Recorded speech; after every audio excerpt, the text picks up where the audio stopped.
Je me présente, je m'appelle Aurore Buissoni, je suis chargée de valorisation statistique à la direction régionale de l'INSEE Occitanie et plus précisément à l'établissement de Toulouse. Aujourd'hui, je vais vous présenter l'accès aux données sur INSEE.fr et plus particulièrement un onglet qui vous est réservé, vous les enseignants, qui s'appelle Découvrir, apprendre et enseigner.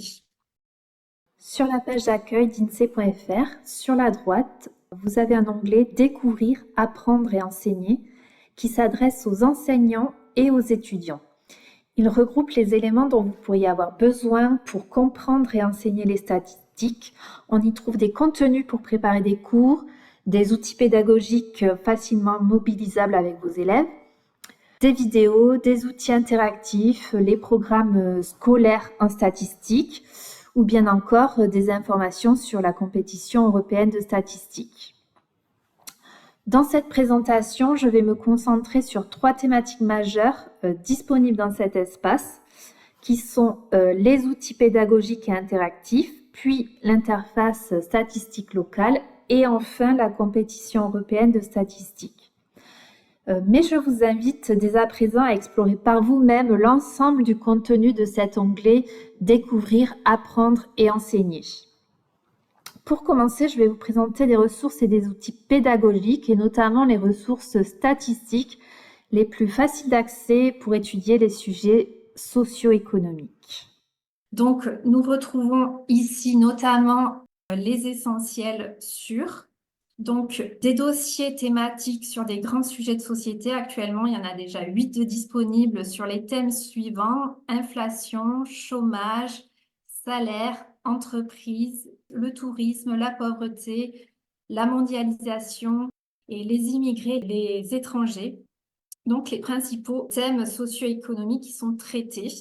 Donc, ils sont construits autour de rubriques qui se nomment en quelques chiffres, et ensuite une autre rubrique qui est en 6 questions, et une troisième qui permet de comprendre comment l'INSEE mesure. Donc, sur la droite du diaporama, vous avez un exemple des questions qui sont traitées. Donc, pourquoi le chômage des jeunes est-il si élevé? Avoir un emploi protège-t-il de la pauvreté? Pourquoi le nombre de chômeurs et le nombre d'inscrits à Pôle emploi peuvent diverger? Ou encore, pourquoi l'inflation ressentie peut-elle être supérieure à celle mesurée par l'INSEE? Il existe également une gamme spécifique qui est dédiée aux régions françaises. Donc, par exemple, il existe un essentiel sur l'Occitanie qui va dresser le portrait de la région via des indicateurs et des figures sur l'économie, le marché du travail, emploi et chômage, la démographie, les conditions de vie de la population, l'éducation, niveau de vie, pauvreté, etc. Donc, des dossiers thématiques très intéressants sur des grands sujets de société. Par la suite, nous avons mis aussi un accès pour vous, les tableaux de bord de l'économie française, donc qui s'adresse à tous ceux qui souhaitent disposer d'un aperçu rapide et actuel sur la situation économique, démographique et sociale de la France, mais aussi, vous le verrez si vous découvrez ces tableaux, au niveau national et ensuite au niveau territorial. Donc, ça peut être à l'échelle de la région ou de département et encore à l'échelle européenne. Donc, vous avez ici les grands sujets qui sont traités. Donc, l'économie, démographie, les revenus, pouvoir d'achat, consommation, les conditions de vie, société, le marché du travail, les salaires, l'entreprise, les secteurs d'activité, les territoires, les villes et les quartiers, également le développement durable et l'environnement. Donc, comme je vous le disais, c'est un tableau de bord qui est accessible et interactif avec des tableaux, des cartes, des graphiques à plusieurs échelles. Et chaque sous-thème est accompagné d'un commentaire d'analyse synthétique. Comme vous le savez, à l'INSEE, on a également un vocabulaire qui est riche et assez varié. Donc, on met également à disposition en accès rapide les définitions et les concepts statistiques les plus souvent utilisés. Enfin, même c'est tous ceux qu'on utilise à l'INSEE qui sont, comme vous le voyez, accessibles par ordre alphabétique. Au-delà de ces précédents thèmes, on met aussi à votre disposition des outils interactifs de data visualisation. Donc, vous avez par exemple l'espérance de vie et son évolution sur les hommes et les femmes à différents âges ou selon le milieu social, toujours à plusieurs échelles, donc nationale, départementale et européenne. Donc, l'espérance de vie va vous permettre d'évaluer le niveau de développement économique et social d'un territoire. Sur le premier onglet espérance de vie à différents âges, vous avez la possibilité de déterminer l'âge, donc l'âge à la naissance, 65 ans ou un autre âge, et de choisir une période d'observation. Pour le deuxième onglet, espérance de vie par milieu social, vous pouvez déterminer un âge et le comparer selon le niveau de vie. Donc, vous pouvez choisir des niveaux de vie, par exemple 500 € par mois, 1000 € par mois, etc. Ou par diplôme ou encore par catégorie sociale. Donc, sélectionner cadre, profession intermédiaire, ouvrier, etc. Et par la suite, vous avez aussi également une vidéo qui vous explique ce qu'est l'espérance de vie. Donc, des outils très dynamiques pour les élèves.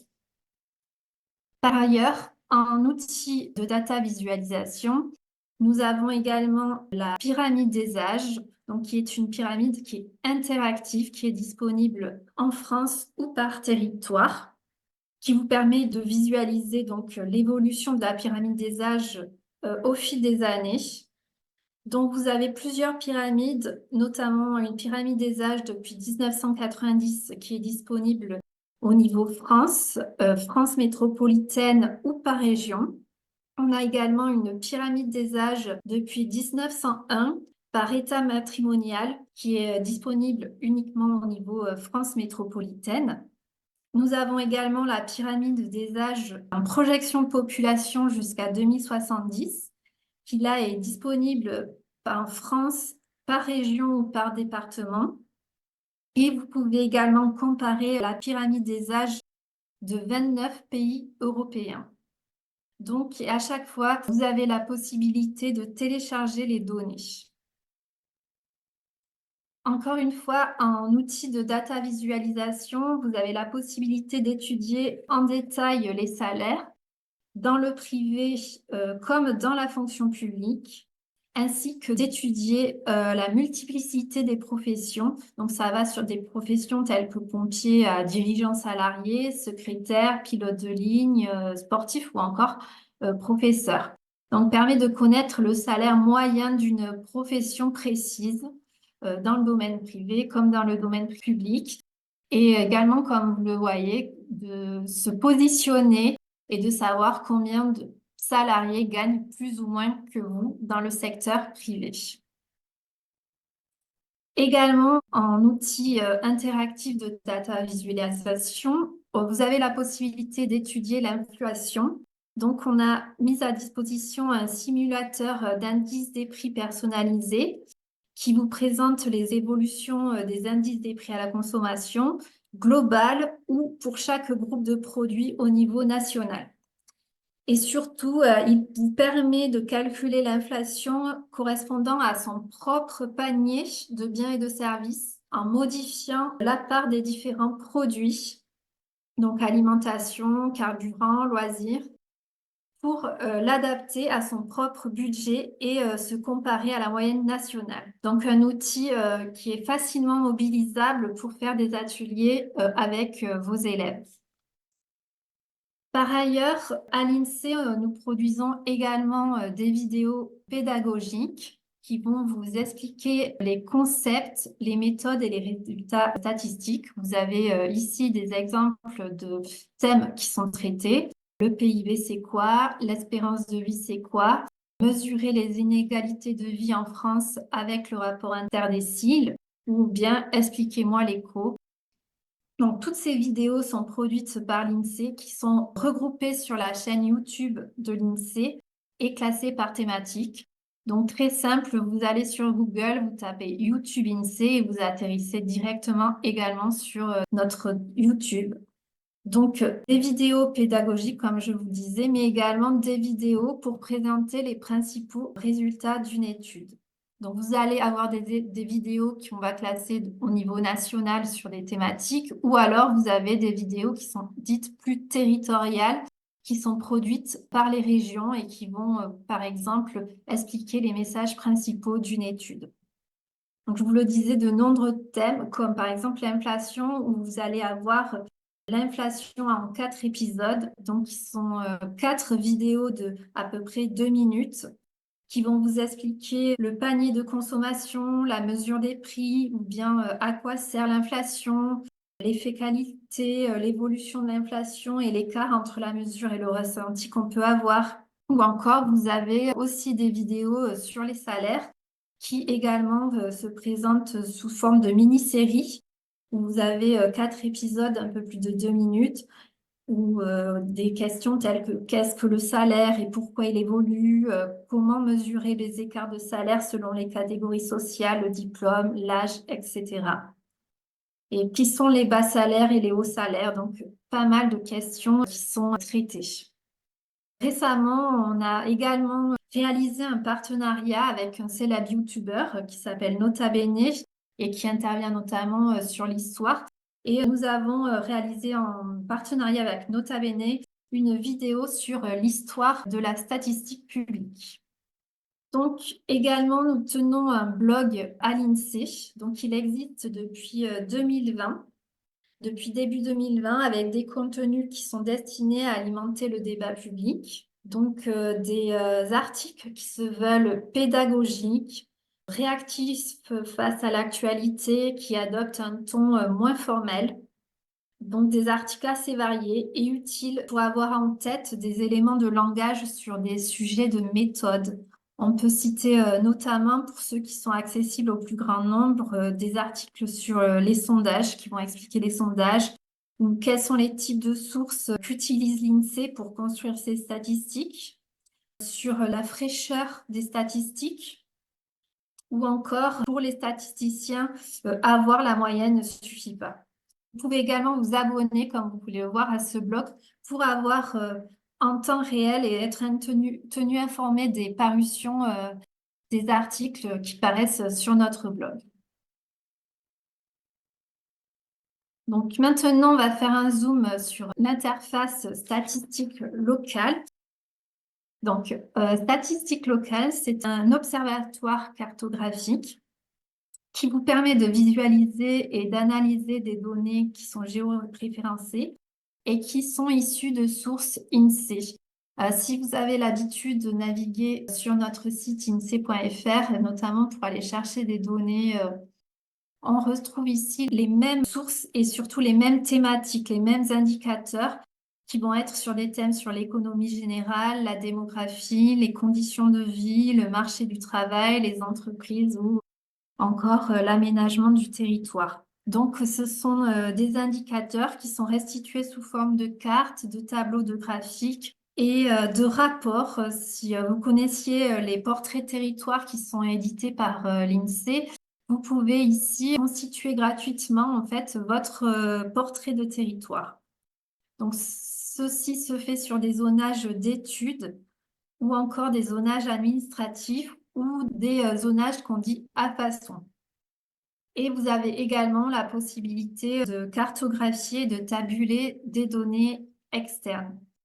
Donc, je vais m'appesantir d'abord sur l'indicateur. Donc, ici, vous pouvez, vous voyez, choisir votre indicateur. Donc, moi, je vais prendre, mettons, l'indicateur démographique sur l'évolution et la structure de la population. Et je vais prendre la population municipale 2021. Vous voyez qu'automatiquement, ma carte se met à jour. Je vais pouvoir également superposer plusieurs indicateurs. Donc, je vais prendre l'évolution annuelle moyenne de la population 2015-2021 et vous voyez qu'automatiquement, ma carte se met à jour avec un aplat de couleurs, l'évolution annuelle moyenne et ensuite en rond proportionnel, la population municipale. Je vais pouvoir ici sur la gauche changer mon découpage géographique. Donc là, qui est un découpage à la commune. Donc je peux conserver mon découpage communal, mais je vais m'intéresser plus particulièrement à un territoire et moi, je vais choisir le territoire de l'Occitanie.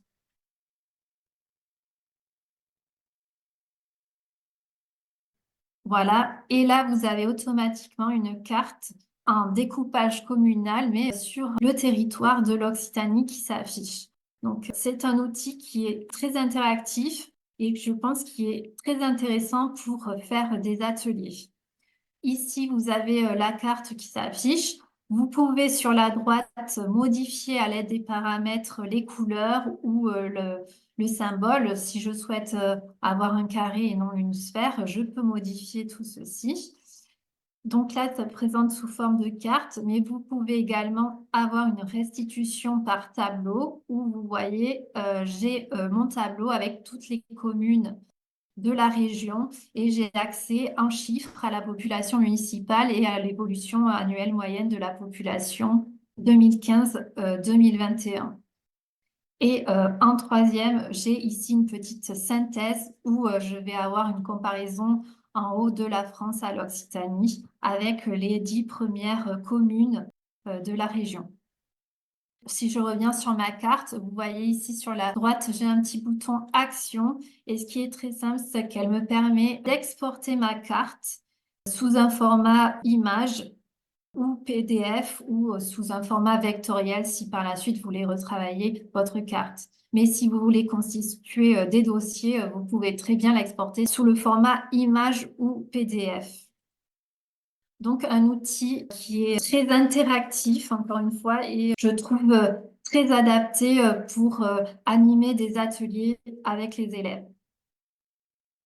Je vous disais tout à l'heure que vous aviez également la possibilité de faire des rapports, donc des portraits de territoire. Donc là, automatiquement, mon zonage géographique, puisque je travaillais sur l'Occitanie auparavant, s'affiche sur l'Occitanie. Et je vais avoir des indicateurs sur l'Occitanie comparé à la France. Encore une fois, si je reviens ici sur la gauche, je vais pouvoir définir mon zonage géographique. Donc là, je peux modifier mon zonage d'études. Donc, je vais pouvoir, par exemple, prendre la Haute-Garonne et la comparer au territoire souhaité.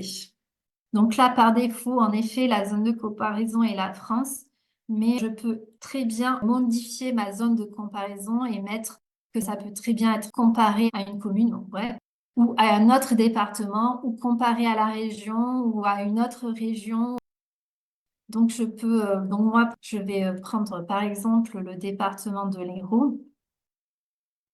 Et je vais pouvoir ainsi avoir des indicateurs qui sont automatiquement mis à jour où je vais avoir la Haute-Garonne qui est comparée à l'Hérault. Donc là, par défaut, c'est la synthèse qui m'affiche. Donc sur la gauche, toujours, je vais pouvoir naviguer entre les rapports et pouvoir, par exemple, si je souhaite importer démographique, je vais cliquer sur évolution et structure de la population et automatiquement, j'ai une mise à jour sur ma partie centrale. Et donc, vous allez voir ici des tableaux, des graphiques, des courbes ou encore des pyramides des âges. Donc, par défaut, vous le voyez ici, pour ce qui est de ce graphique sur l'évolution de la population, il s'agit de l'évolution entre 2014 et 2020. Mais vous voyez apparaître d'autres dates. Donc, si je souhaite avoir l'évolution de la population sur 2009-2014, je vais pouvoir cliquer sur ces dates et automatiquement, mon graphique se met à jour. Et je peux ainsi comparer les évolutions de la population entre plusieurs années. Comme je vous l'ai dit précédemment, toutes ces données sont exportables. Donc, si je souhaite exporter uniquement le graphique, je vais pouvoir ici l'exporter soit sous un format HTML, SVG ou sous format PNG, qui est un format image. Ou si je souhaite éditer tout ce rapport, tout ce portrait démographique, je vais pouvoir ici aller sur la droite, sur le bouton Action, et je vais pouvoir imprimer tout le rapport. Ou alors, donc ça sera un rapport sous format PDF, ou alors exporter les données, donc ça sera sous un format XLS, un format qui peut être par la suite réutilisé si vous souhaitez apporter des données chiffrées par la suite dans vos travaux. Donc, je le disais également, le site Statistique Locale permet de nombreuses choses et vous permet aussi d'importer des données, vos propres données. Donc, si vous souhaitez utiliser et cartographier des données qui ne sont pas de l'INSEE, mais de notre fournisseur de statistiques ou autre, vous revenez ici sur la page d'accueil et vous avez cet onglet données externes. Vous pouvez le voir qui vous permet d'importer vos propres données et de façon toute simple, en copiant, collant vos données d'un fichier, d'un tableur, que ça soit XLS ou Calc. Par exemple, moi, dans un premier temps, j'ai préparé par ailleurs un tableau sur la part et le volume des personnes âgées de 65 ans ou plus en 2040. Je vais simplement copier-coller mes données ici dans la zone coller des données tabulaires. Donc, je fais tout simplement un CTRL-V. Auparavant, je sélectionne le bon niveau. Donc, moi, c'est un niveau départemental. Je recommence. Et automatiquement, vous voyez que mes indicateurs ont été intégrés. Donc, je peux voir ici apparaître sur ma carte. Je vais grossir un tout petit peu.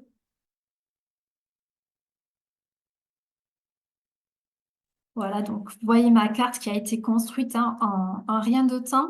Donc là, je vois grâce au petit œil que ce sont les données nombre de 65 ans ou plus en 2040 et la part des 65 ans ou plus en 2040.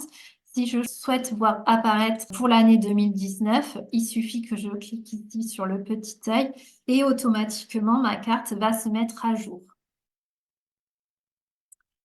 De même, en fait, cette carte est paramétrable, donc vous pouvez changer encore une fois les couleurs si elles ne vous conviennent pas. Et via le bouton Action ici sur la droite, je vais pouvoir exporter ma carte sous un format PDF ou un format image.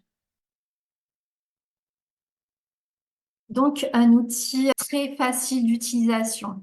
Encore une fois, si vous posez des questions sur l'utilisation de statistiques locales, vous avez ici en haut à droite un à propos et vous pouvez aller sur la mention aide et automatiquement, vous allez pouvoir télécharger les modes d'emploi simplifiés ou détaillés de l'outil pour pouvoir vous l'approprier et ensuite l'utiliser. Mais vraiment, c'est un outil, une interface qui est vraiment très, très facile d'utilisation et qui, je pense, mérite d'être connu et d'être utilisé, pourquoi pas, en atelier au sein de vos classes. Voilà pour ce qui est de l'interface statistique locale. Et maintenant, nous allons aborder la troisième partie qui est la compétition européenne de statistiques. Donc, c'est un événement, un challenge qui est organisé par Eurostat, qui est l'Office de statistique de l'Union européenne, et qui est aussi organisé par 19 instituts nationaux de statistiques, dont l'INSEE pour la France, et qui s'adresse à un public jeune d'étudiants, d'élèves de 14 à 18 ans. Donc, cette compétition qui invite chaque équipe participante à travailler en groupe pour tester ses connaissances théoriques, qui vous permet aussi de vous intéresser aux données produites par tous les acteurs de la statistique publique ou de découvrir ou redécouvrir leurs enjeux sociétaux. Et par ailleurs, en fait, cette année, bon, l'épreuve vient tout juste de se terminer. D'ailleurs, l'INSEE de Toulouse offre aujourd'hui les prix pour certains élèves de Montpellier qui ont participé à ce challenge. Et c'était cette année environ 150 équipes participantes uniquement pour la France. Donc, je vous laisse imaginer au niveau européen. Et si vous souhaitez savoir plus de renseignements sur cet événement, vous pouvez aller sur INSEE.fr et notamment sur l'onglet dont je vous ai parlé en tout début de présentation qui est Découvrir, apprendre et enseigner. Donc, vous avez sur cet onglet plein de renseignements sur, bien sûr, le challenge de la compétition européenne des statistiques, mais également des renseignements sur les outils et les ressources pédagogiques de l'INSEE. Je tiens à préciser d'ailleurs que dans ce PowerPoint, toutes les pages ont les liens, ont des liens cliquables qui vous renvoient directement vers les pages que je vous ai présentées. Donc, si vous souhaitez retrouver facilement les pages, les indicateurs, les outils dont je vous ai parlé, vous pouvez cliquer directement sur ces pages et vous avez le lien qui vous renverra vers INSEE.fr. Voilà pour ce qui est de cette présentation de l'accès aux données sur INSEE.fr. La meilleure façon de connaître INSEE.fr, c'est en allant le découvrir par vous-même et je vous invite à aller visiter notre site INSEE.fr qui est certes riche, mais grâce à cet onglet Découvrir, apprendre et enseigner, déjà qui vous permet de vous rediriger vers les sujets les plus intéressants pour vous et qui sont les plus à même de vous intéresser pendant vos cours. Voilà. Je vous remercie pour votre attention.